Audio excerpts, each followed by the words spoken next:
কোনো পার্টির প্রধানমন্ত্রী নয়, কোনো দলের প্রধানমন্ত্রী নয়, উনি ভারতবর্ষের প্রধানমন্ত্রী। উনার কাছে উচিত ছিল নিট নিয়ে কিছু কথা বলার জন্য। উনি অর্থনীতি নিয়ে কথা বলেছেন, গোটা দেশের অর্থনৈতিক সম্বন্ধে নিশ্চয়ই বলবেন, কিন্তু তার সঙ্গে উনি যুব সমাজকে আরো যুব সমাজের ভবিষ্যৎ প্রজন্মের কথা বলা হয়েছিল।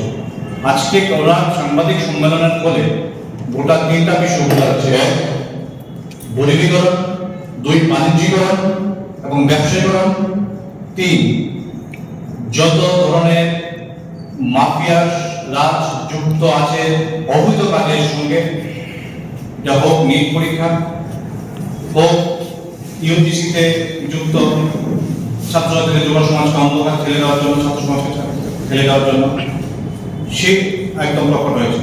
তার মূল উদাহরণ হচ্ছে, আপনার প্রত্যেকেই অবগত, গুজরাটে যখন মুখ্যমন্ত্রী ছিলেন আজকে বর্তমান প্রধানমন্ত্রী, তখন দুটি কোচিং সেন্টার চালানো হতো। সেই কোচিং সেন্টারের মাধ্যমে নির্ধারিত হতো যে গুজরাটের থেকে যারা নিট পরীক্ষা বসবেন তারা আগামী দিনে ডক্টরি পরীক্ষায় মানে মেডিকেল এন্ট্রান্স টেস্টে পাস করে ডাক্তার হতে পারবেন। বিভিন্ন কারিগরি প্রযুক্তি শিক্ষার সঙ্গে যুক্ত পরীক্ষায় উত্তীর্ণ হয়ে তাদের ভবিষ্যৎ আগামী দিন সুন্দরভাবে সাজিয়ে তুলতে পারবে। কিন্তু আজকে দেখা যাচ্ছে এই গোটা প্রযুক্তিকরণের সঙ্গে যুক্ত যারা, সবটা আজকে স্ক্যামে ভর্তি, ফুল স্ক্যাম। তার মূল উদ্দেশ্য হচ্ছে সরকারি ভাবে যদি সিট পেয়ে যায় তাহলে বেসরকারিকরণের সঙ্গে যুক্ত যে কলেজ বা কলেজগুলোতে স্টুডেন্ট যদি ভর্তি না করাতে পারে তাহলে মোটা অঙ্কের মুনাফা হবে না। তার পরিপ্রেক্ষিতে যারা ওই মোটা অঙ্কের সঙ্গে যুক্ত তাদের লস হবে। তাই আজকে সেই পরীক্ষাগুলির সঙ্গে এই যে টোটাল প্রসেসের সঙ্গে রাঘব বোয়ালরা যুক্ত, এবং এই রাঘব বোয়ালদের বিরুদ্ধে জেহাদ প্রতিবাদ জানানোর জন্যই আগামী 15 জুন ত্রিপুরা প্রদেশ যুব কংগ্রেসের পক্ষ থেকে যুব বিক্ষোভের সূচনা করা হচ্ছে। দেশের যিনি শিক্ষামন্ত্রী ধর্মেন্দ্র প্রধান, ওনার বিরুদ্ধে সারা দেশ যুব কংগ্রেস উদয়ভানু চিফটির নেতৃত্বে প্রত্যেকটা রাজ্যে আন্দোলন করা যাচ্ছে ওনাকে পদত্যাগ করার জন্য। এবং কিছুদিন আগে দেখতে পেলাম হঠাৎ করে শিক্ষা ভবনে আগুন জ্বলে উঠল। কিসের ইঙ্গিত? সব লুপাট করার ইঙ্গিত, সবটা স্ক্যামে ভর্তি হয়ে গেছে। দিনের পর দিন এক স্ক্যাম করে দিনের পর দিন গোটা রাজ্যটাকেও শেষ করেছে ডাবল ইঞ্জিনের সরকার। আপনার প্রত্যেকে অবগত আছেন, এবং এই রাজ্যে যারা সাংবাদিক বন্ধু সমেত এই রাজ্যে যারা আজকে সাংবাদিক সম্মেলন দেখতে পাচ্ছেন প্রত্যেকে অবগত আছেন। ত্রিপুরা রাজ্যে 500-এর উপরে বিদ্যালয়গুলি, সরকারি বিদ্যালয় বন্ধ হয়ে গেছে, এবং লাস্ট ডাটা অনুযায়ী ত্রিপুরা রাজ্যে একজন শিক্ষক দিয়ে 480টা স্কুল চালানো হচ্ছে, একজন শিক্ষক দিয়ে। তাহলে শিক্ষক কোথায়? ত্রিপুরাতে প্রচুর বেকার বসে আছে, প্রচুর যুবক ভাইরা কোয়ালিফাইড চাকরি করার জন্য। যে সরকার বলেছিল যুব সমাজকে চাকরি দিবে, ঘরে ঘরে চাকরি পৌঁছে দেবে, আজকে সেই যুব সমাজ তিতি বিরক্ত হয়ে, নিরাশা হয়ে আত্মহত্যার পথ বেছে নিচ্ছে। তার তাই কে? এবং ত্রিপুরা রাজ্যে চাকরি দেওয়ার নাম করে দিনের পর দিন পরীক্ষা নেওয়া হচ্ছে, কিন্তু হঠাৎ করে পরীক্ষাগুলি কোর্টে কেসের মাধ্যমে বাতিল হয়ে যাচ্ছে। পরীক্ষা যদি নিতে হয় সঠিক কাঠামো মেনে নেওয়া উচিত। নামটা আসতে কোনো কিছু করাই উচিত না। তাই এ রাজ্যের গোটা যুব সমাজকে আমি অনুরোধ করছি, আসুন বন্ধু, সবাই হাতে হাত মিলিয়ে আপনাদের মনে অব্যক্ত ভাষাকে জানান দেওয়ার জন্য আসছে 15 জুন যুব কংগ্রেসের এই আন্দোলনে সামিল হয়ে আপনাদের অধিকারটুকু আপনারা আদায় করে নিন। আসুন সবাই মিলে গণতান্ত্রিক পদ্ধতিতে এই গোটা রাজ্যে আমাদের আন্দোলনকে ছড়িয়ে দিন। ধন্যবাদ। মোশন মিডিয়া সবাইকে ত্রিপুরা প্রদেশ যুব কংগ্রেসের পক্ষ থেকে সংগ্রামী অভিনন্দন ও শুভেচ্ছা। আজকে ত্রিপুরা প্রদেশ যুব কংগ্রেসের পক্ষ থেকে কিছু গুরুত্বপূর্ণ ডিমান্ড এবং তার সাথে আমাদের যে আন্দোলন, সেই আন্দোলনের ডাক আরো চওড়া করার জন্য আমাদের আন্দোলনের কর্মসূচি আজকে বলা হবে। আমাদের সঙ্গে আজকে এই সাংবাদিক সম্মেলনে উপস্থিত আছে আমাদের ত্রিপুরা প্রদেশ যুব কংগ্রেসের senior vice president Rakesh Das, তার সাথে উপস্থিত স্টেট জেনারেল সেক্রেটারি দেবশ্রুতি আছেন, সদর জেলা যুব কংগ্রেসের সভাপতি ডক্টর পার্থপ্রদীপ। আমি বিস্তারিত কথা বলার জন্য আমাদের সিনিয়র ভাইস প্রেসিডেন্ট রাকেশ দাসকে বলব। এটা কঠিন সময়, গোটা ভারতবর্ষ শুনে ত্রিপুরা রাজ্য চলছে। আপনারা সবাই অবগত আছেন, গতকাল এই ভারতবর্ষের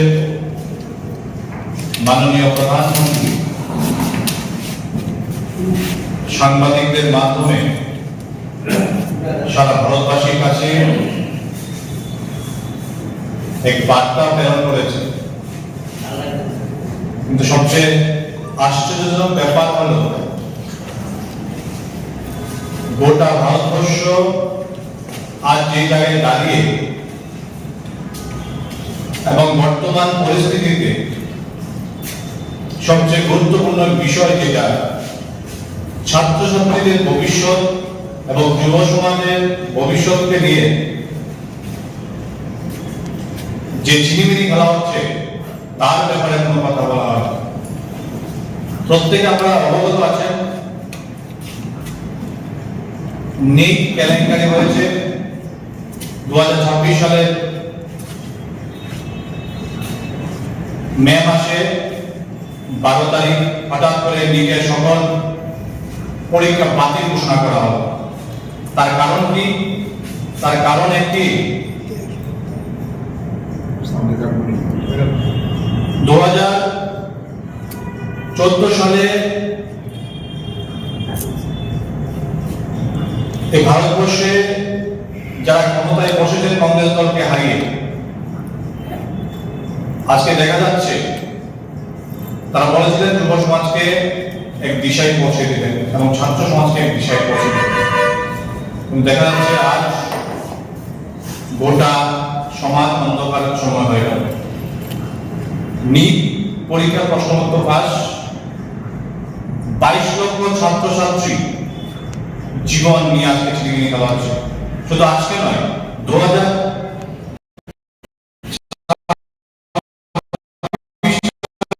আগে 2024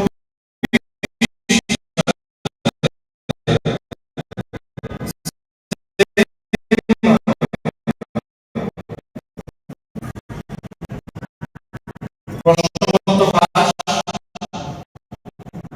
এবং গ্রেস মার্কের বিনিময়ে ছাত্রছাত্রীদেরকে পাস করিয়ে দেওয়া। তার আগে 2017 সালে 19 সালে তামিলনাড়ুতে ছদ্মবেশ কেলেঙ্কারি, যেখানে শিক্ষার্থীরা নিজেদের পরিবর্তে অন্য কাউকে দিয়ে পরীক্ষা দিয়েছে। বর্তমান সরকার আসার পরে 2017 সালে এনডিএ ন্যাশনাল এলিজিবিলিটি কাম এন্ট্রান্স টেস্ট করার জন্য এনটিএ গঠন করেছিল। সেই এনটিএ 2017 সাল থেকে ভারতবর্ষে বিভিন্নভাবে কম্পিটিটিভ এক্সামগুলি সরাসরি তারা করে থাকে। কিন্তু দেখা যাচ্ছে একের পর এক পরীক্ষায় তারা প্রশ্নপত্র পাস কেলেঙ্কারি, সময় কাউকে গ্রেস মার্কে পাস করিয়ে দেওয়া, শুধু ভুয়ো বাতিল পরীক্ষা, শুধু বিভিন্ন রকম 2 নম্বরই করে মানুষকে পাস করানোর যে অভিযোগ চলছে, সেটা একের পর এক তারা করিয়ে যাচ্ছে। কিন্তু আজকে এই এনটিএ ন্যাশনাল টেস্টিং এজেন্সি গঠন কারা করেছিল? প্রশ্নপত্র থাকে আছে বর্তমান সরকারের যিনি প্রধান, ওনার মাধ্যমে এই ভারতবর্ষে এমপি হয়েছিল। এখন কথা হচ্ছে এই আজকে সাংবাদিক সম্মেলনের মাধ্যমে গোটা রাজ্যে যুব সমাজের কাছে আমরা যুব বিক্ষোভ দেখাবো 15 তারিখের এই আন্দোলন। ওই দিন আমরা বাকিটা আপনাদের সঙ্গে তুলে ধরবো। কোথায় হবে, কে থাকবে? আগরতলা শহরে হবে, যুব নেতৃত্ব থাকবে, দিল্লি থেকে নেতৃত্ব আসবে। আমরা আগামী দিন 15 তারিখ সাসপেন্স রাখা হচ্ছে, কারণ 15 তারিখ আমাদের সেই যুব আন্দোলন, যুব বিক্ষোভ।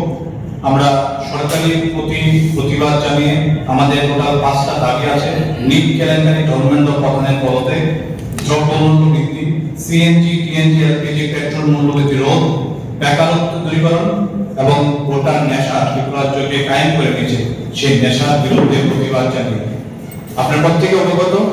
এবং হ্যাঁ, আজকে সাংবাদিক সম্মেলন শুরু করার কিছুক্ষণ আগে একটা নিউজ পেলাম, ত্রিপুরা রাজ্যে হঠাৎ করে শান্তিনিকেতন মেডিকেল কলেজ উদ্বোধন হয়েছিল। সেই শান্তিনিকেতন মেডিকেল কলেজে একজন বোন আমাদেরকে ছেড়ে পৃথিবী থেকে চিরতরে বিদায় নিয়েছে। 22 বছর ওয়ার্ডেনের চাকরি করতেন।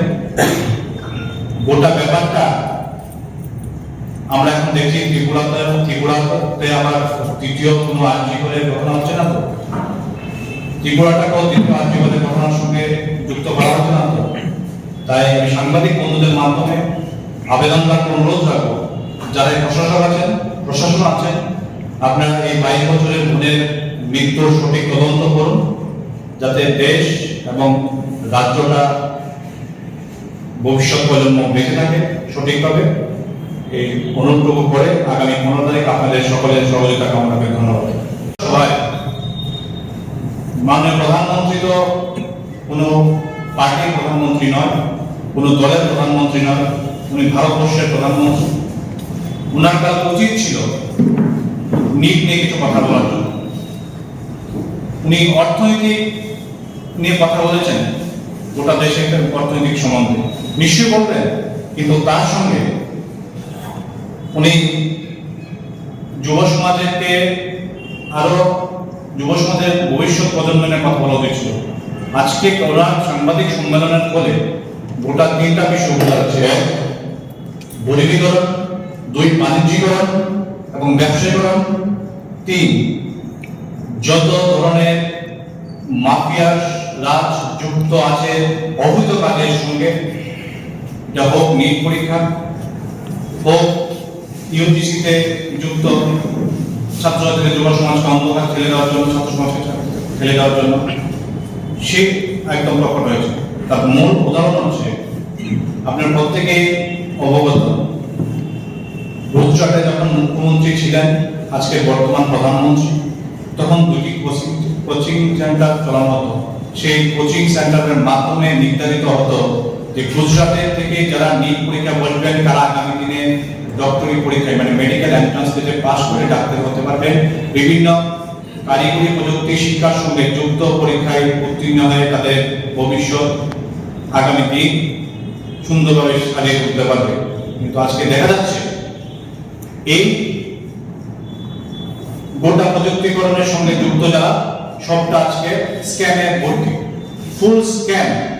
তার মূল উদ্দেশ্য হচ্ছে সরকারি ভাবে যদি সিট পেয়ে যায়, তাহলে বেসরকারিকরণের সঙ্গে যুক্ত যে কলেজ বা কলেজগুলোতে স্টুডেন্ট যদি ভর্তি না করাতে পারে, তাহলে মোটা অঙ্কের মুনাফা হবে না। তার পরিপ্রেক্ষিতে যারা ওই মোটা অঙ্কের সঙ্গে যুক্ত তাদের লস হবে। তাই আজকে সেই পরীক্ষাগুলির সঙ্গে এই যে টোটাল প্রসেসের সঙ্গে রাঘব বোয়ালরা যুক্ত, এবং এই রাঘব বোয়ালদের বিরুদ্ধে জেহাদ প্রতিবাদ জানানোর জন্যই আগামী 15 জুন ত্রিপুরা প্রদেশ যুব কংগ্রেসের পক্ষ থেকে এক যুব বিক্ষোভের সূচনা করা হচ্ছে। দেশের যিনি শিক্ষামন্ত্রী ধর্মেন্দ্র প্রধান, ওনার বিরুদ্ধে সারা দেশ যুব কংগ্রেস উদয়ভানু চিফটির নেতৃত্বে প্রত্যেকটা রাজ্যে আন্দোলন করা যাচ্ছে ওনাকে পদত্যাগ করার জন্য। এবং কিছুদিন আগে দেখতে পেলাম হঠাৎ করে শিক্ষা ভবনে আগুন জ্বলে উঠল। কিসের ইঙ্গিত? সব লুপাট করার ইঙ্গিত, সবটা স্ক্যামে ভর্তি হয়ে গেছে। দিনের পর দিন এক স্ক্যাম করে দিনের পর দিন গোটা রাজ্যটাকেও শেষ করেছে ডাবল ইঞ্জিনের সরকার। আপনার প্রত্যেকে অবগত আছেন, এবং এই রাজ্যে যারা সাংবাদিক বন্ধু সমেত এ রাজ্যে যারা আজকে সামনে শুনে দেখতে পাচ্ছেন প্রত্যেকে অবগত আছেন ত্রিপুরা রাজ্যে 500-র উপরে বিদ্যালয়গুলি সরকারি বিদ্যালয় বন্ধ হয়ে গেছে এবং লাস্ট ডাটা অনুযায়ী ত্রিপুরা রাজ্যে একজন শিক্ষক দিয়ে 480টা স্কুল চালানো হচ্ছে, একজন শিক্ষক দিয়ে। তাহলে শিক্ষক কোথায়? ত্রিপুরা রাজ্যে প্রচুর বেকার বসে আছে, প্রচুর যুবক ভাইরা কোয়ালিফাইড চাকরি করার জন্য। যে সরকার বলেছিল যুব সমাজকে চাকরি দিবে, ঘরে ঘরে চাকরি পৌঁছে দেবে, আজকে সেই যুব সমাজ তিতি বিরক্ত হয়ে নিরাশা হয়ে আত্মহত্যার পথ বেছে নিচ্ছে। তার তাই কে? এবং ত্রিপুরা রাজ্যে চাকরি দেওয়ার নাম করে দিনের পর দিন পরীক্ষা নেওয়া হচ্ছে, কিন্তু হঠাৎ করে পরীক্ষাগুলি কোর্টে কেসের মাধ্যমে বাতিল হয়ে যাচ্ছে। পরীক্ষা যদি নিতে হয় সঠিক কাঠামো মেনে নেওয়া উচিত, নামটা আসতে কোনো কিছু করাই উচিত না। তাই এ রাজ্যের গোটা যুব সমাজকে আমি অনুরোধ করছি, আসুন